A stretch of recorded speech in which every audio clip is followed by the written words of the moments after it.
You exit the room hurriedly, trying not to look back at the mirror and distract yourself. As much as you hate following orders, the only logical thing to do is follow the new map. When you come out, the hallway seems subtly different, and then you place it.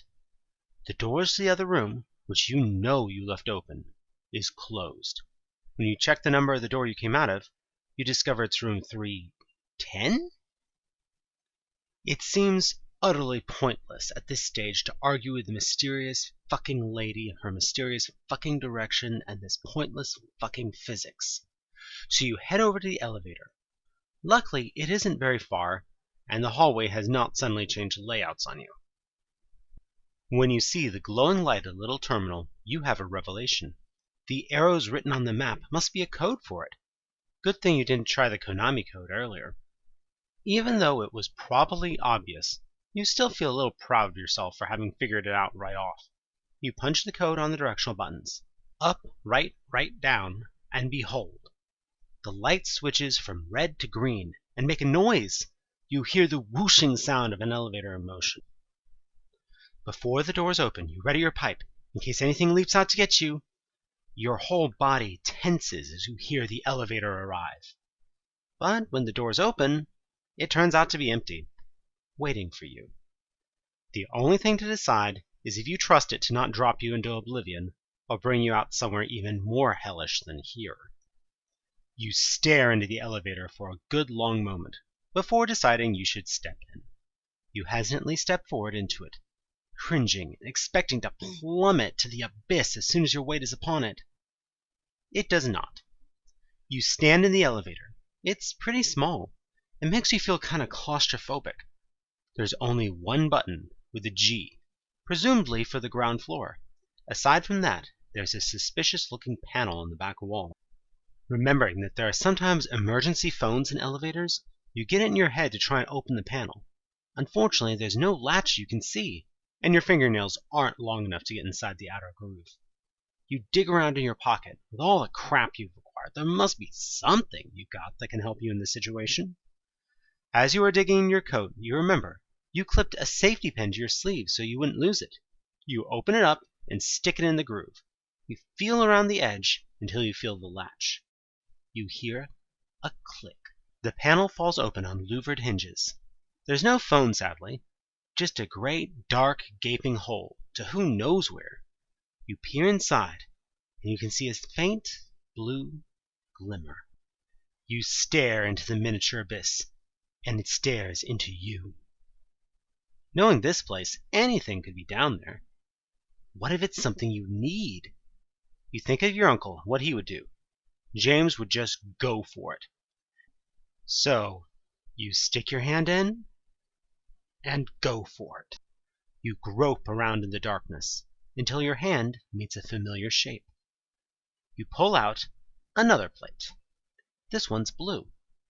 Examining it, you believe its picture might have something to do with Edgar Allan Poe's famous poem, The Raven. With a sigh, you put the plate in your coat with its three brothers. You close the panel on the back wall, and eye the single button in the elevator with suspicion. There's no room for hesitation. You can't exactly take the stairs. You push the button. The doors slide gently closed. The elevator begins to gently descend. After a tense moment in the tiny elevator, the feeling of motion stops. The elevator chimes and the doors slide open. You are definitely in a different part of the hotel now, maybe even on the first floor.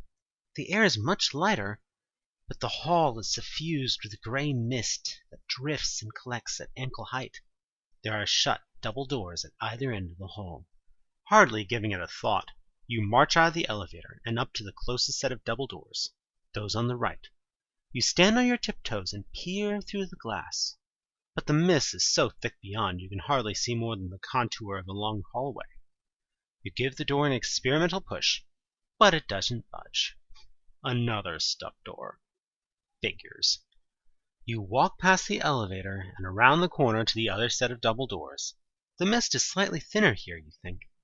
You place your hand on the door and push. The door swings open at your touch, and you step past it. The mist flows with you into this part of the hall. You think you recognize the layout of the hall from when you first entered the hotel. Of course, it's hard to tell without the walls being crispy fried. If you're right, then the front door is just around the next corner, further down this corridor. However, right beside you is a huge pair of double doors with some kind of metal plate on them. And if you strain your ears, you can hear a faint melody being played on a piano. Where is it coming from? You could investigate, or try to head straight for the front door. You've come this far, you'll be damned if you won't investigate this one last mystery. Besides, if you have to run away really fast, you're right by the door. You should be able to get out. You follow the sound of music to the door and press your ear up against it. The music is definitely coming from the room beyond. What's more, now that you can hear it better, you realize it's the same tune you heard playing in the music box before. Swan Lake. You step back and examine the door. There's no knob, no obvious hinges. A large metal plate is set firmly in the middle. The metal plate has 4 rectangular indentations in it, each one about the size and shape as the plates you picked up.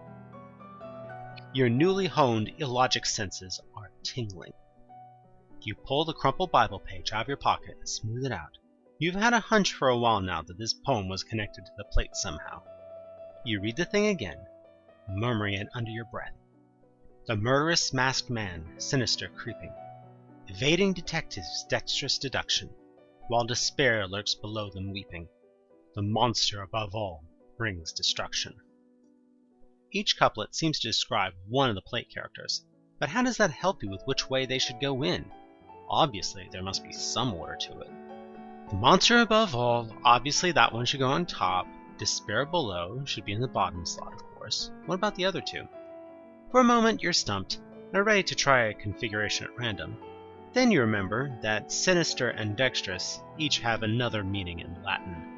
Sinister means left, and dexter means right. You place the final plates in the order you believe they should go. A moment after you slip the last plate in place, you hear the door open. Inside, you can faintly make out a large, dark room, with a single point illuminating something towards the back. Is that a table? The music is louder now that the door is open. It's definitely a piano.